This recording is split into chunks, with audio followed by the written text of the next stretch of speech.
سلطان صلاح الدین ایوبی کے دور کے ایمان افروز واقعات۔ جس وقت یہ کشتی اٹلی کے ساحل سے روانہ ہوئی، صلاح الدین ایوبی سوڈانیوں کی بغاوت کو مکمل طور پر دبا چکا تھا۔ سوڈانیوں کے بہت سے کماندار مارے گئے یا زخمی ہو گئے تھے اور بہت سے سلطان ایوبی کے دفتر کے سامنے کھڑے تھے۔ انہوں نے ہتھیار ڈال کر شکست اور سلطان ایوبی کی اطاعت قبول کر لی تھی۔ وہ سلطان کے حکم کے منتظر تھے۔ سلطان اندر بیٹھا اپنے سالاروں کو احکام دے رہا تھا۔ علی بن سفیان بھی موجود تھا۔ اس فتح میں اس کا بہت عمل دخل تھا۔ صلیبیوں کو شکست دینے میں بھی اس کے نظام جاسوسی نے بہت کام کیا تھا، بلکہ یہ دونوں کامیابیاں جاسوسی کے نظام کی ہی کامیابیاں تھیں۔ سلطان ایوبی کو جیسے اچانک کچھ یاد آ گیا۔ اس نے علی بن سفیان سے کہا، علی، میں ہمیں ان جاسوسوں اور لڑکیوں اور ان کے ساتھیوں کے متعلق سوچنے کا وقت ہی نہیں ملا۔ وہ ابھی تک ساحل پر قیدی کیمپ میں ہیں۔ ان سب کو فوراً یہاں لانے کا بندوبست کرو اور تہہ خانے میں ڈال دو۔ میں ابھی پیغام بھجوا دیتا ہوں، علی بن سفیان نے کہا۔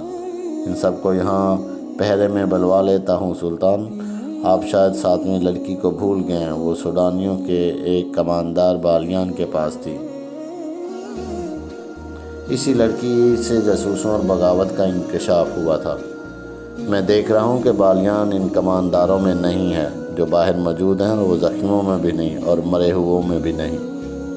مجھے شک ہے کہ 7ویں لڑکی، جس کا نام فخر المصری نے موبی بتایا تھا، بالیان کے ساتھ کہیں رپوش ہو گئی ہے۔ اپنا شک رفع کرو علی، سلطان ایوبی نے کہا۔ یہاں تو مجھے اب تمہاری ضرورت نہیں ہے۔ بالیان لاپتہ ہے، وہ بحیرہ روم کی طرف نکل گیا ہوگا۔ صلیبیوں کے سوا اسے کون پناہ دے گا؟ بہرحال ان جاسوسوں کو تہہ خانوں میں ڈال دو اور اپنے جاسوس فوراً تیار کر کے سمندر پار بھیج دو۔ زیادہ ضروری تو یہ ہے کہ اپنے جاسوس اپنے ہی ملک میں پھیلا دیے جائیں۔ یہ مشورہ دینے والا سلطان نور الدین زنگی کی بھیجی ہوئی فوج کا سالار تھا۔ اس نے کہا، ہمیں صلیبیوں کی طرف سے اتنا خطرہ نہیں جتنا اپنے مسلمان امراء سے ہے۔ اپنے جاسوس ان کے حرموں میں داخل کر دیے جائیں تو بہت سی سازشیں بے نقاب ہوں گی۔ اس نے تفصیل سے بتایا کہ یہ خود ساختہ حکمران کس طرح صلیبیوں کے ہاتھوں میں کھیل رہے ہیں۔ سلطان زنگی اکثر پریشان رہتے ہیں کہ باہر کے حملوں کو روکیں یا اپنے گھر کو اپنے ہی چراغ سے جلنے سے بچائیں۔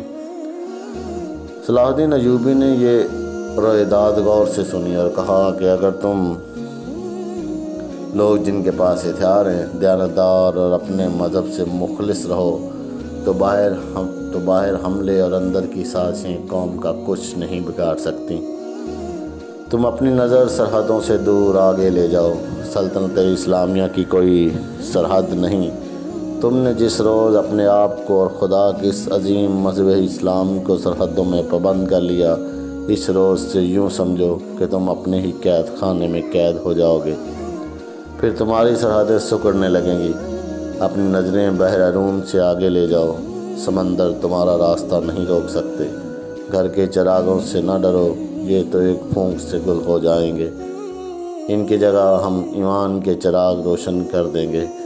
ہمیں امید ہے کہ ہم ایمان فروشی کو روک لیں گے۔ سلطان محترم سالار نے کہا، ہم مایوس نہیں، صرف 2 لعنتوں سے بچو میرے عزیز رفیقو، سلطان ایوبی نے کہا۔ سلطان ایوبی نے کہا، مایوسی اور ذہنی عیاشی، انسان پہلے مایوس ہوتا ہے، پھر ذہنی عیاشی کے ذریعے راہ فرار اختیار کرتا ہے۔ اس دوران علی بن سفیان جا چکا تھا۔ اس نے فوراً ایک قاصد بحیرہ روم کے کیمپ کی طرف اس پیغام کے ساتھ روانہ کر دیا کہ رابن اس کے 4 ساتھیوں اور لڑکیوں کو گھوڑوں یا اونٹوں پر سوار کر کے محافظوں کے پہرے میں دارالحکومت کو بھیج دو۔ قاصد کو روانہ کر کے اس نے اپنے ساتھ 6-7 سپاہی لیے اور کماندار بالیان کی تلاش میں نکل گیا۔ اس نے ان سوڈانی کمانداروں سے جو باہر بیٹھے تھے بالیان کے متعلق پوچھ لیا تھا۔ سب نے کہا تھا کہ اسے لڑائی میں کہیں بھی نہیں دیکھا گیا اور نہ ہی وہ اس فوج کے ساتھ گیا تھا جو بحیرہ روم کی طرف سلطان کی فوج پر حملہ کرنے کے لیے بھیجی گئی۔ علی بن سفیان بالیان کے گھر گیا تو وہاں اس کی 2 بوڑھی خادماؤں کے سوا اور کوئی نہ تھا۔ انہوں نے بتایا کہ بالیان کے گھر میں 5 لڑکیاں تھیں، ان میں جس کی عمر ذرا زیادہ ہو جاتی اسے وہ غائب کرا دیتا اور اس کی جگہ جوان لڑکی لے آتا۔ ان خادماؤں نے بتایا کہ بغاوت سے پہلے اس کے پاس ایک فرنگی لڑکی آئی تھی جو غیر معمولی طور پر خوبصورت اور ہوشیار تھی۔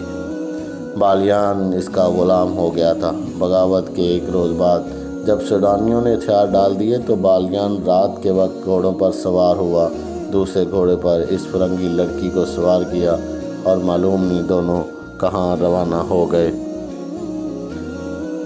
ان کے ساتھ گھوڑ سوار بھی تھے۔ حرم کی لڑکیوں کے متعلق بوڑھیوں نے بتایا کہ وہ گھر میں جو ہاتھ لگا اٹھا کر چلی گئی۔ علی بن سفیان وہاں سے واپس ہوا تو ایک گھوڑا سر پر دوڑتا ہوا آیا اور علی بن سفیان کے سامنے رکا۔ اس پر فخر المصری سوار تھا۔ وہ کود کر گھوڑے سے اترا اور ہانپتی کانپتی آواز میں بولا، میں آپ کے پیچھے آیا ہوں۔